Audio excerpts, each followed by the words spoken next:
talk offensive, defensive, and I guess I'll start with you, John. Let's talk Brian Schottenheimer. What's one mistake that he needs to learn from the first half of the season? And take your time here, because on our Thursday shows we get kind of in depth, right? So take your time. Let this conversation take us where it may. And you notice I say the defense for Sky. What's one thing that I want to mess with Sky? We didn't have topics. So when you sent that, I didn't know where this was going. So this is going to be interesting. What's one mistake that Brian Schottenheimer needs to learn from? It could be a play. It could be a sequence, John. It could be his thinking. It could be the stupid conversation that's going on in the community with CeeDee Lamb and George Pickens. What's one mistake that he needs to learn from the first half of the season to now? The second half in our bye. It's basically splitting half of season in half, excuse me.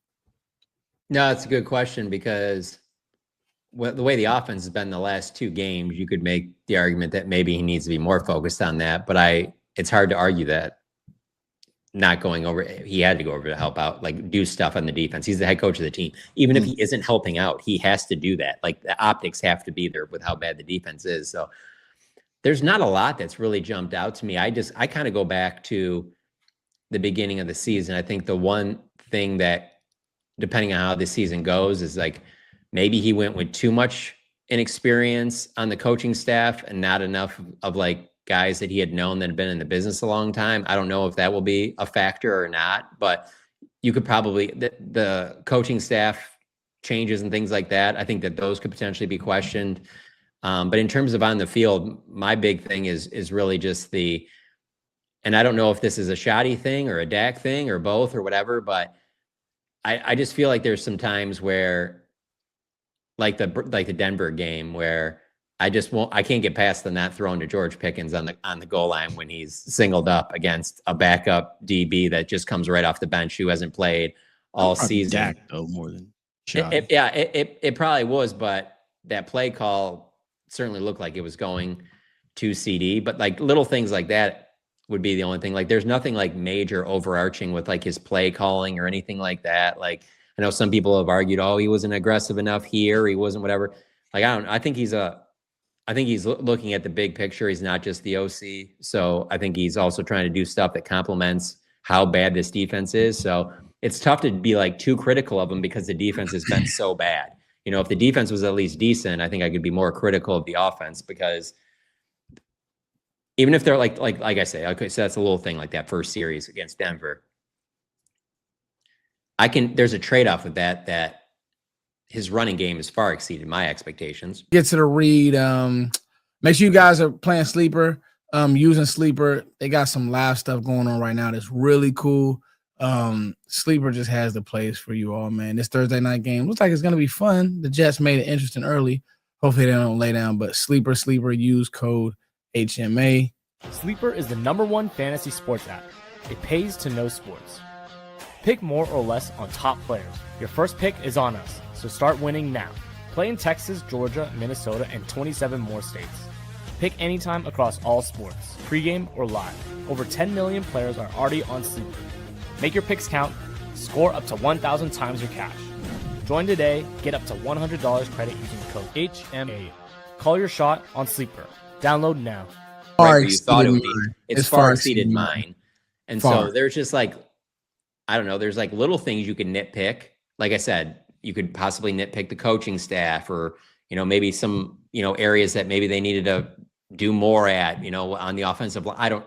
But there's not like one overarching thing where I'm like, he completely screwed that up. If he can go back, he'll completely change that. I don't see one thing. But maybe you guys will mention one but just off the top of my head, I can't think of anything.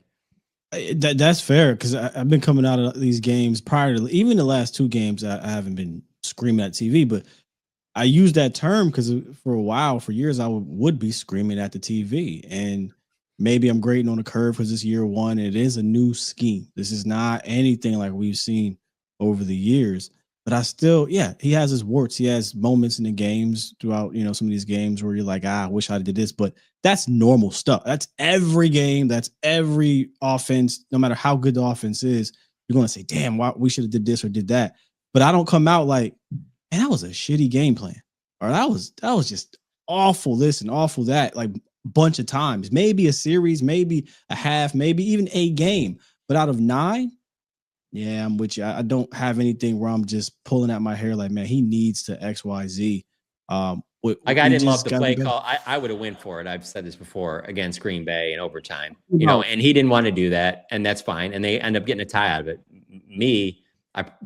I'm the coach. We probably lose that game, but I didn't want any part of giving Green Bay the ball back. I was like, they're just going to come down and score anyway. Now they held them to a field goal, which surprised me. I thought they'd just come down and score a touchdown, but that in that overtime, maybe you can second guess like the play calling when they got down. I'm talking like when they got down to even on first down. It can or be. Are we talking about something to learn from 8 games of collective, 8-9 games that we learn from and move on? Because we're talking about a mistake. Oh, there's a mistake. Yeah, no, that's what I'm game. saying. There isn't an overarching thing at all. No. Yeah, there's a mistake in every single game. But if we're talking about 8, you got 9 games. What is it? 3, 5, 1. 9 games. What is the mistake of the 9 games that you can take and learn from moving forward? I don't know what the overarching one would be for the offense for me. I would say don't even know where to start on defense. You can go all over. Go on.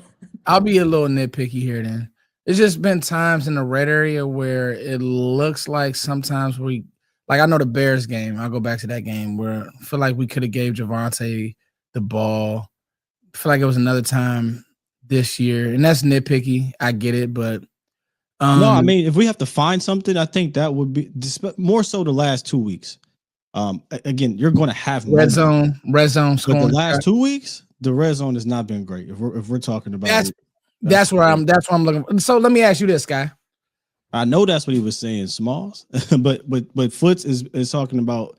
We're talking about a moment, and that's where we're trying to. I could have explained it. Figure out: are we saying a moment, or are we saying overall arching thing for moving forward? That's why I reiterated that for Foots. So let's look at a few moments, right, Sky? So because honestly, overarching, the offense has been far exceeded. Honestly, even with our record, the offense, the creativity, the usage with the line play, it's probably been better than anything McCarthy's done. And I was a McCarthy guy, so it's been really good. Like, we're not going to do that. I do think red zone scoring and plan scares me at times. Right? Where it's like you get down there, okay, what are we doing?